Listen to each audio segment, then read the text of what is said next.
பாமக வந்து இப்போ இரண்டா பிளவுபட்டிருக்கு. தந்தை ஒரு பக்கம் இருக்காரு, மகன் ஒரு பக்கம் இருக்காரு. சோ இதே நிலைமையில நீடிச்சா தேர்தல்ல யார் அணியை வந்து ஒரு கட்சியா கன்சிடர் பண்ணுவாங்க? யாரு இப்போ பாமக?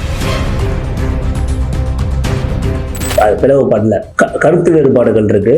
மருத்துவர் ஐயாவோட தலைமையில தான் இந்த கட்சி இருக்குன்றது என்னோட கருத்து. உண்மையான தொண்டர்கள் யார் இருந்தாலுமே மருத்துவர் ஐயா தான். அப்போ கட்சி ரெண்டாக பிளவுபட்டால் அன்புமணி ராமதாஸ் அவர்களுக்கு பெரிய மதிப்பு கொடுக்கப்படாதுன்னு சொல்றீங்களா? தாவேகா வந்து ஏடிஎம்கேயோட கட்சியில சேருமா அப்படின்னு ஒரு நிறைய பேருக்கு சந்தேகம் இருக்கு சார். ஒருவேளை விஜய் வந்து ஏடிஎம்கேயோட கூட்டணி சேருவாரா? இன்னொரு பெரிய கட்சி உள்ள சேரும் அதிமுக சொல்லும் போது எடப்பாடி ஐயா வந்து விஜய வந்து அதுக்கு மென்ஷன் பண்ணுவாங்கன்ற மாதிரி எனக்கு தோணல. திமுக அதிமுக ரெண்டு பேருமே மக்கள் பணி செய்யறாங்க. பிஜேபி கூட மக்கள் பணி செய்ய ஆரம்பிச்சிட்டாங்க. மக்கள் பணி செய்யாத ஒரு கட்சி வந்து ஒரு பெரிய கட்சியை நம்ம எப்படி அங்கீகாரம் கொடுக்க முடியும்? நிறைய பேர் மாற்று அப்படின்ற எதிர்பார்த்து விஜய்க்கு ஓட்டு போனாங்க சார். தொடர்ந்து அதிமுக வந்து நடந்த தேர்தலில் தோத்துக்கிட்டே வந்தாலும் அது வந்து பிஜேபி இல்லாதனால இரண்டாம் இடத்துல தான் இருந்தாங்க. பிஜேபி இருக்கிறதுனால அவங்களுக்கு எதிர்ப்பு வந்து இருக்கும்னு நினைக்கிறீங்களா? இல்ல, பிஜேபி இருக்கிறதால. வணக்கம் சார். இன்றைய அரசியல் சூழல்ல கூட்டணி சர்ச்சைகள் தான் இப்போ நிறைய இருக்கு. இப்போ என்ன வந்து பரபரப்பா பேச போகுதுன்னா, ஏடிஎம்கேவோட கூட்டணியில பிஜேபி இருக்கு. ஏடிஎம்கே கூட்டணியில வந்து ரோட் ஷோ இப்போ நடத்தியிருக்காங்க. அந்த ரோட் ஷோல எடப்பாடி அவர்கள் வந்து தொடர்ந்து ஒரு வார்த்தைகள் சொல்லிட்டே இருக்காரு, ஒரு பெரிய கட்சி வந்து சேரும், பெரிய கட்சி வந்து சேரும்னு.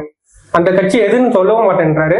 ஆனா அரசல் புரசலா இருக்கிற செய்திகளை வச்சு பார்க்கும்போது தாவேகா வந்து அந்த கட்சியில சேருமா அப்படின்னு ஒரு நிறைய பேருக்கு சந்தேகம் இருக்கு சார். இப்போ என்ன அதுல பெரிய சிக்கல்னா, தாவேகா வந்து முன்னாடியே சொல்லியிருக்காங்க, நேரடியாகவோ மறைமுகமாகவோ பிஜேபியோடும் டிஎம்கேவோடும் கூட்டணி இல்லை அப்படின்னு. ஒருவேளை பிஜேபி வந்து ஏடிஎம்கேவை தவிர்க்கப்படுமா விஜயால? விஜய் வந்து ஏடிஎம்கேவோட கூட்டணி சேருவாரா? வணக்கம் ஏஜாஸ். இன்னைக்கு இருக்க அரசியல் சூழ்நிலை வந்து ரெண்டு விஷயம் நம்ம பார்க்கணும். போன எலெக்ஷனுக்கு முன்னாடி எடப்பாடிக்கு இருந்த கூட்டமும் இப்போ பண்ற ரோட் ஷோல இருக்க கூட்டமும் வந்து நிறைய இருக்கு. மக்கள் வந்து நிறைய திரள்றாங்க. பிஜேபி அதிமுக கூட்டணி வலுவா இருக்குமா அப்படின்னா ஒரு பெரிய கொஸ்டின் மார்க் தான். ஏன்னா அதிமுகவில் இருக்க தொண்டர்கள் வந்து டிபிக்கல் எம்ஜிஆர் வழியும் அம்மா ஜெயலலிதா வழியும் ஃபாலோ பண்ணக்கூடிய தொண்டர்கள். எடப்பாடி அவர்கள் நல்லா கொண்டு போனாங்க அந்த அரசியல். ஏன்னா போன எலெக்ஷன்ல கூட மெஜாரிட்டியில பாத்தீங்கன்னா நிறைய கான்ஸ்டியூன்ஸ் சின்ன மினிமலைஸ்ட் ஓட்டுல தான் தோத்து போயிருக்காங்க. பட் இன்னைக்கு வந்து மக்கள் மத்தியில வந்து திமுக அரசுக்கு அகேன்ஸ்டா சில அதிருப்தி இருக்குன்றது வந்து கொண்டு வராங்க. சமீபத்துல வந்து மக்கள் அமைச்சர் விஜயபாஸ்கர் அவர்கள் வந்து திமுக ஊட்டுகளும் திருட்டுகளும் அப்படின்னு சொல்லிட்டு ஒரு ஷோ ஒன்று பண்ணிட்டு இருந்தார் போன வாரம், அதுக்கு மோடிஜி வரதுக்கு முன்னாடி. ஸோ அது வந்து நல்லா வரவேற்படுத்துதுன்ற மாதிரி அவங்களோட இனோவேட்டிவான ஒரு இஷ்யூ. ஏன்னா திமுகவோட தேர்தல் வாக்குறுதிகளை வந்து நிறைவேற்றிட்டாங்களா இல்லையான்ற மாதிரி ஒரு ஸ்கிராட்ச் கார்டு மாதிரி போட்டு கேட்டாங்க. பட் என்னன்னா அது வந்து ரிப்பீட்டட் கொஸ்டின்ஸ் தான் வந்துட்டு இருந்தது. ஸோ திமுக வந்து 90% வந்து வாக்குறுதிகளை நிறைவேற்றிட்டேன் 99 அப்படின்ற மாதிரி சொல்றாங்க. பட் எனக்கு தெரிஞ்சு டெஃபினட்டா ஒரு 80% வாக்குறுதிகள் நிறைவேற்றிருக்காங்க. பட் ஆனா இப்ப என்னன்னா அதிமுகவோட வளர்ச்சி இருக்குல்ல, அது வந்து போன எலெக்ஷன் கம்பேர் பண்ணும்போது இப்போ ஒரு வருஷத்துக்கு முன்னாடியே கேம்பெயின் ஸ்டார்ட் பண்ணிட்டாங்க. 10 மாசத்துக்கு முன்னாடியே நல்லா இருக்கு. இன்னொரு பெரிய கட்சி உள்ள சேருமா அப்படின்னு சொல்லிட்டு அதிமுக வந்து சொல்லும் போது எடப்பாடி ஐயா வந்து விஜய வந்து அதுக்கு மென்ஷன் பண்ணுவாங்கன்ற மாதிரி எனக்கு தோணல. விஜய் ஒரு பெரிய கட்சி அப்படின்ற இடத்துல வந்து அவர் நிரூபிக்க வேண்டிய இடத்துல இருக்காரு. இன்னும் வந்து அவர் வந்து பொதுமக்கள் ஒரு பொது தேர்தலுக்குள்ள அவர் சந்திக்கல. ஆனா ஒரு பெரிய கட்சியா வர்றதுக்கான வாய்ப்புகள் வந்து எனக்கு பொறுத்த வரைக்கும் கம்மி. நடிகருக்கான சேர்ற கூட்டங்கள் இருக்கும், பட் ஓட்டா கன்வெர்ட் ஆகுமான்றது மிகப்பெரிய கொஸ்டின். ஏன்னா மக்கள் பணி தான் ரொம்ப முக்கியம். திமுக அதிமுக ரெண்டு பேருமே மக்கள் பணி செய்யறாங்க, சரியா? பிஜேபி கூட மக்கள் பணி செய்ய ஆரம்பிச்சிட்டாங்க, சரிங்களா? ஸோ மக்கள் பணி செய்யாத ஒரு கட்சி வந்து ஒரு பெரிய கட்சியை நம்ம எப்படி அங்கீகாரம் கொடுக்க முடியும்? இதான் வந்து என்னோட கருத்து. நிறைய பேர் மாற்று அப்படின்ற எதிர்பார்த்து விஜய்க்கு ஓட்டு போனாங்க சார். இல்ல, டெஃபினட்டா நான் கூட விஜயோட தீவிரமான ரசிகர் தான், சரியா? சோ விஜய் மேல வந்து எனக்கு ஒரு அரசியல் தலைவரா விஜயை பார்க்கறதோட நல்ல நடிகரா பார்க்க முடியும். அதுதான் நான் பாக்குறேன். ஏன்னா அவர் வந்து ஒரு ப்ரூவன் லீடரா வரணும்னா, இப்ப விஜயகாந்த் ஐயா இருந்தாங்க. விஜயகாந்த் வந்து நடிகர் சங்கத்திலையும் பொதுமக்களுக்கு செஞ்ச தொண்டு என்னன்றது வந்து எல்லாருக்குமே தெரியும். அவரோட சர்வீஸோட இது தெரியும். அவர் இஸ் a proven லீடர். அவர் வந்து ஒரு எதிர்கட்சியில வந்து எதிர்கட்சி தலைவரா உட்கார்ந்தாருன்னா ஒத்துக்க முடிஞ்சது. இன்னைக்கு அவரோட கட்சியோட நிலைமையுமே வந்து ஓட் பேங்கிங் அப்படியே கம்மியாயிடுச்சு. ஸோ அதனால வந்து விஜய் வந்து ஒரு மாற்றத்துக்கான ஒரு தீர்வான்னு கேட்ட டெஃபினட்டான கிடையாது. ஆனா விஜயகாந்தும் அதிமுகவோட கூட்டணி வச்சுதான் நிறைய தொகுதி ஜெயிச்சிருக்காங்க. அதே மாதிரி வழியில விஜயும் பின்பற்றுவாருன்னு நினைக்கிறீங்களா? அதிமுக கூட்டணியில வந்து விஜய் வந்தாருன்னா விஜய் வந்து அவரோட ஒரிஜினாலிட்டியை லூஸ் பண்றாருன்னு அர்த்தம். யார் சிஎம் கேண்டிடேட் அடுத்தது?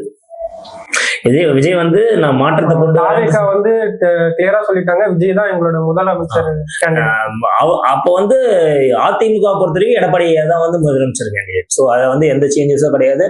அவர் இந்த is a very good negotiator also. சரியா, தட் நம்ம அந்த நெகோசியேஷன் சென்ஸ் பார்த்தீங்கன்னா போன வாட்டியே வந்து பிஜேபியோட எப்படி நெகோசியேட் பண்ணார் எலெக்ஷன் அப்போ, எவ்வளோ ஷீட் ஷேரிங்ல இருந்து. சரியா, ரெண்டாவது கட்சியை வந்து உடைக்கும் போது ஓபிஎஸ் ஐயா அவர்கள் வந்து இது என்னோட கட்சி தான் சின்ன அதெல்லாம் வந்து எவ்வளவு பொறுமையா நிதானமா சட்ட ரீதியா அணுகி கட்சியை மீட்டெடுத்தாருன்றதெல்லாம் நம்ம தமிழ்நாடு மக்களுக்கு தெரியும்.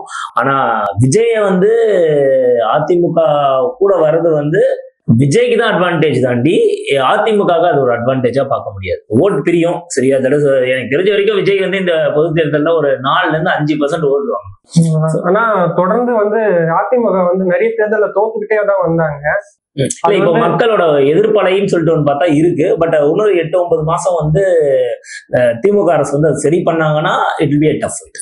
தொடர்ச்சியா இப்போ நடந்த தேர்தலில் தோத்துக்கிட்டே வந்தாலும் அது வந்து பிஜேபி இல்லாதனால 2ஆம் இடம் 3ஆம் இடம் தான் இருந்தாங்க. பிஜேபி இருக்கிறதுனால அவங்களுக்கு எதிர்ப்பு வந்து இருக்குமான்னு நினைக்கிறீங்களா? இல்ல, பிஜேபி இருக்கிறதால எதிர்ப்பலை நிச்சயமா இருக்கும். அதிமுக தொண்டர்கள் பிஜேபி பொறுத்த வரைக்கும் ஒரு மதவாத கட்சி அப்படின்ற மாதிரிதான் தமிழக மக்கள் வந்து மைண்ட்ல பதிவு ஆயிடுச்சு. அதே மாதிரிதான் வந்து நிறைய பொலிட்டிக்கல் லீடர்ஸுமே பேசுறாங்க. பட் இன்னைக்கு பிஜேபியில் இருக்க தலைமை வந்து நயனா நாகேந்திரனா இருக்கலாம், இதுக்கு முன்னாடி அண்ணாமலைஜியா இருக்கலாம், இவங்க அத்தனை பேருமே வந்து ஒரு அடுத்த ஜென்ரேஷனுக்கான ஒரு பாலிடிக்ஸ் கொண்டு போறாங்க. அது எப்படி ஓட்டா கன்வெர்ட் ஆகும்ன்றது வந்து வர எலெக்ஷன் தான் தெரியும். சமீபத்தில் முருகர் மாநாடு கூட பண்ணாங்க, அது பொலிட்டிக்கல் மாநாடு மாதிரி தான் இருந்தது. கூட்டம் வந்து பிஜேபிக்காக வந்தது, அதை அக்செப்ட் பண்ற ஒரு விஷயம் தான். சார், அடுத்து தமிழ்நாட்டுல வந்து தவிர்க்க முடியாத கட்சியில ஒண்ணுன்னா பாமக குறிப்பிட்டு சொல்லலாம். இந்த பாமக வந்து இப்போ 2ஆ பிளவுபட்டிருக்கு. தந்தை ஒரு பக்கம் இருக்காரு, மகன் ஒரு பக்கம் இருக்காரு. சோ இதே நிலைமையில நீடிச்சா தேர்தல்ல இவங்க 2 பேர் எந்த கட்சியை வந்து போய் சேருவாங்க? யாரு அணியை வந்து ஒரு கட்சியா கன்சிடர் பண்ணுவாங்க? யாரு இப்போ பாமக? உங்களோட கருத்துக்கள் என்னன்னு சொல்லுங்க. பாமக என்ற கட்சி வந்து இன்னைக்கு தமிழ்நாட்டுல தவிர்க்க முடியாத ஒரு கட்சி. இந்த கட்சியை வளர்த்தது வந்து மருத்துவர் ஐயா. அவர் வந்து அந்த காலத்துல வந்து சிறுக ஆளுங்களை சேர்த்து தனக்கான ஒரு வன்னியர் கம்யூனிட்டியை வந்து எப்படி டெவலப் பண்ணணும், அவங்களுக்கான ஒரு சமூக உரிமையை வாங்கி தரணும்ன்றது போராடி உருவாக்குன ஒரு கட்சி. இந்த கட்சி வந்து இன்னைக்கு பிளவுபட்டு இருக்குன்றதோட அது பிளவுபடல, கருத்து வேறுபாடுகள் இருக்கு. மருத்துவர் ஐயாவோட தலைமையில தான் இந்த கட்சி இருக்குன்றது என்னோட கருத்து. அரசு உண்மையான தொண்டர்கள் யார் இருந்தாலுமே மருத்துவர் ஐயா தான். அன்புமணி வந்து அவர் வந்து ஒரு சீசனல் பாலிடிக்ஷனா இருக்கலாம், பட் இட் நீட்ஸ் டைம்ன்றது தான் அவங்க கட்சி தலைமை சொல்லுது. இது வந்து உள்கட்சி விஷயம், நம்ம தலையிடாத இருக்கிறதுனால மருத்துவர் ஐயா என்ன சொல்றாங்களோ, ஏன்னா பெரியவங்க, அவங்களுக்கு தெரியாத விஷயம் கிடையாது. அவங்க எடுக்கிற டிசிஷன் தான் இந்த கூட்டணி விஷயம் கூட இருக்கும். ஏன்னா அவர் எடுத்த டிசிஷன் ஒவ்வொரு எலெக்ஷன்லயுமே அவர் கூட்டணியை டிசைட் பண்ணி கடைசி 30 years ஆஃப் பாமக பாத்தீங்கன்னா அவர் எடுத்த முடிவுகளால தான் வந்து கட்சி வளர்ந்துருக்கு. ஸோ மருத்துவர் ஐயாவோட முடிவை வந்து எல்லாரும் கேட்கணுன்றத நான் தாழ்மையோட கேட்டுக்கிறேன். அப்போ ஒருவேளை கட்சி 2ஆக பிளவுபட்டால் அன்புமணி ராமதாஸ் அவர்களுக்கு பெரிய மதிப்பு கொடுக்கப்படாதுன்னு சொல்றீங்களா? இல்ல, கட்சி பிளவுபடுறதுக்கான வாய்ப்புகள் இல்லை. ஏன்னா பிளவுபட்டது அப்படின்னா மருத்துவர் ஐயா பின்னாடி யாரும் இருக்க மாட்டாங்கன்னு சொல்லிட்டு. பட் இன்னைக்கு வந்து கட்சி வந்து பிளவுபடுறதுக்கான வாய்ப்புகள் இல்லை. அன்புமணி ராமதாஸ் அவர்களுக்கு வந்து ஒரு செயல் தலைவர் போஸ்டிங் தரன்னு தான் சொல்றாங்க.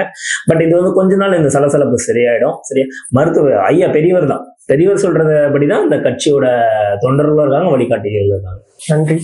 நன்றி, வணக்கம்.